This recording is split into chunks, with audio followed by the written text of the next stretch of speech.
Okay, so this is our special reading 3833, 3834. O, dito na lang siya sa baba kasi parang nililipad. Okay, and then, alamin natin, no? And 3835, kung ano yung mga factors na matatamaan ngayong first Friday, kung paano at ano ang dahilan kung bakit kayo kukulamin, ibabarang, or pinabarang, at sinaktan, no, sa kalusugan, sa pera, sa negosyo, sa pagsasama, sa pamilya, at sa trabaho, sa ibang tao. Kasi pwede yun eh. Nabigyan kayo ng maraming problema. Una, pagiging magnanakaw. Hala, Diyos mio. Pangalawa, desperado or desperada. Pangatlo,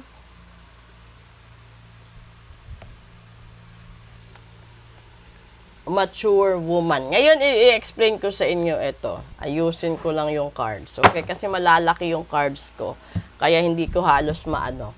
Ito, sinasabi dito, yung pagnanakaw. Yung pagnanakaw kasi, posible kang magnakaw ng mahal ng iba, magnakaw ng ari-arian ng iba, magnakaw ng anak, magnakaw ng atensyon sa ibang tao,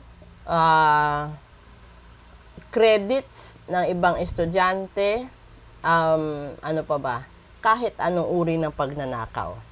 Lumalabas dito apektado, pamilya, buong pamilya.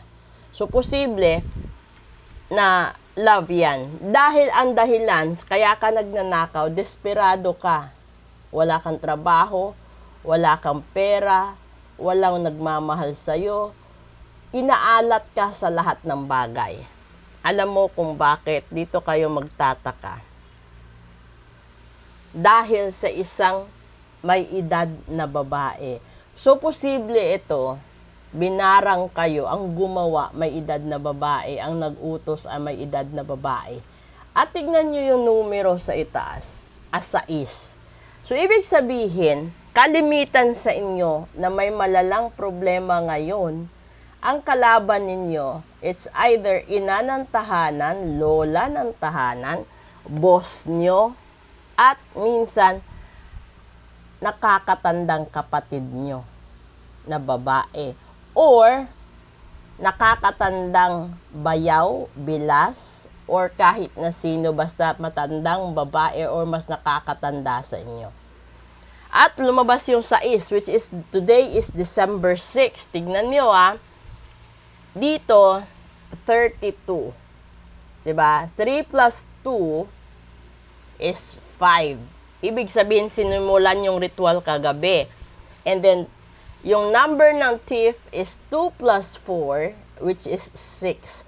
So, ngayon, binigay sa atin ang clue ni universe. Na, yung kung nakakaramdam ka na hindi maganda kahapon or nung bago pumasok ang asing ko, dahil yan dito, magkabilaan ang size. Meron akong mga comments, merong mga messages, no, tungkol sa mga videos na ginagawa ko. Hindi siya katulad ng ibang card reader. Kung mapapansin ninyo, dahil pinapaliwanag ko ang lahat-lahat. Mas maganda yung sasabihin ko yung totoo, pinapaliwanag ko yung totoo.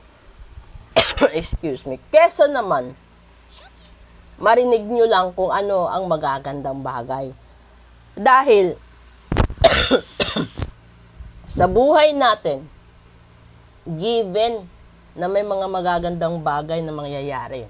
Pero, hindi tayo handa sa mga masasama at maling pagkakataon at bagay na mangyayari sa ating buhay.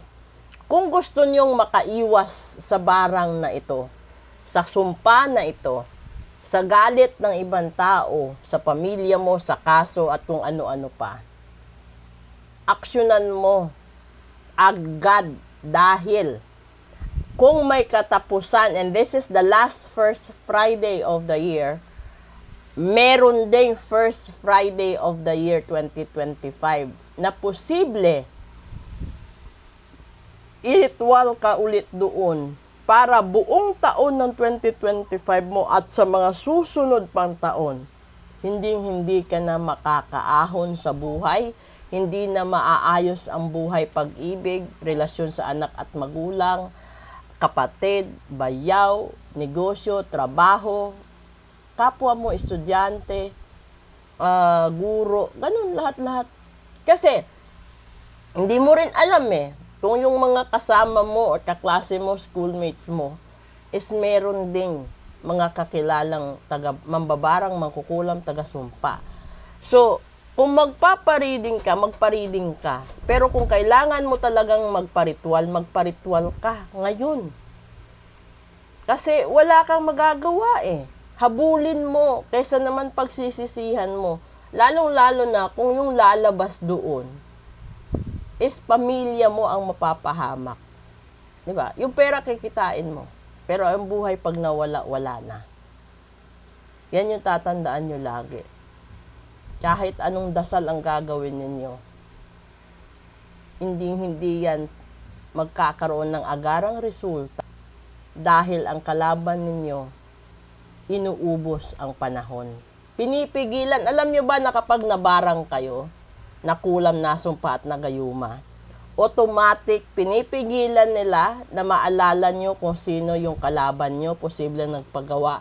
Pinipigilan nila yung blessing sa buhay ninyo, kalusugan ninyo, lahat-lahat, para hindi kayo makakilos. So, nasa sa inyo na yun. Gawa kayo ng paraan para ma-actionan yan bago pa mahuli ang lahat.